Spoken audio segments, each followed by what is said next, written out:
Bismillahirrahmanirrahim. Assalamualaikum warahmatullahi wabarakatuh.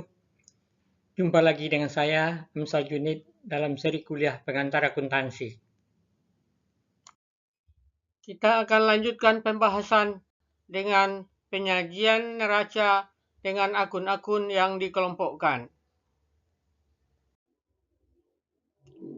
Untuk meningkatkan pemahaman user terhadap laporan keuangan, perusahaan mengelompokkan akun-akun yang sama dalam penyajiannya di neraca. Pengelompokan yang standar adalah untuk aset dikelompokkan menjadi current asset atau aset lancar, investasi jangka panjang atau long term investment, kelompok aktiva tetap atau fixed asset, atau bisa juga disebut dengan properti, plant dan equipment, dan kelompok aset tidak berwujud atau intangible asset.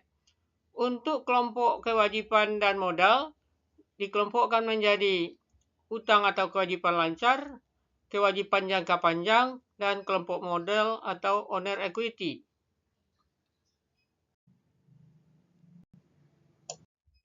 Berikut contoh penyajiannya di dalam neraca.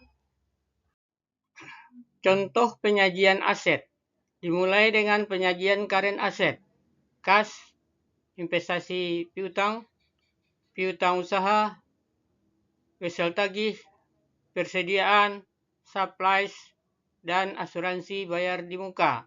Kemudian dijumlahkan.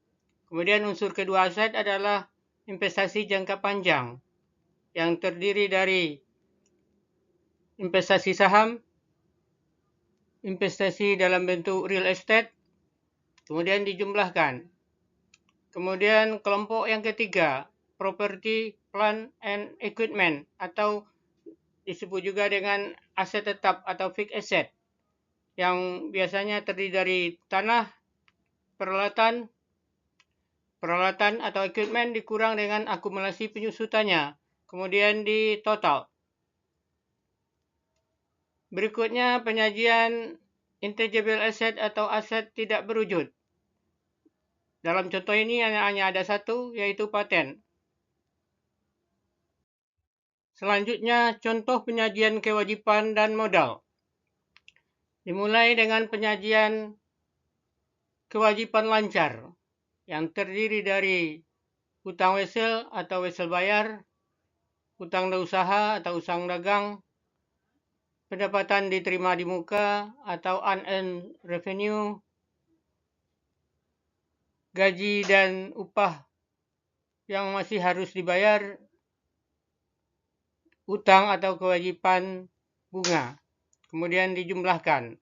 Kemudian penyajian dilanjutkan dengan penyajian kewajiban jangka panjang, hutang hipotek, hutang wesel yang jangka panjang, dan dijumlahkan sehingga diperoleh total liabilities atau total hutang dengan menambahkan kewajiban lancar dengan kewajiban jangka panjang. Kemudian dilanjutkan dengan penyajian owner's equity atau kapital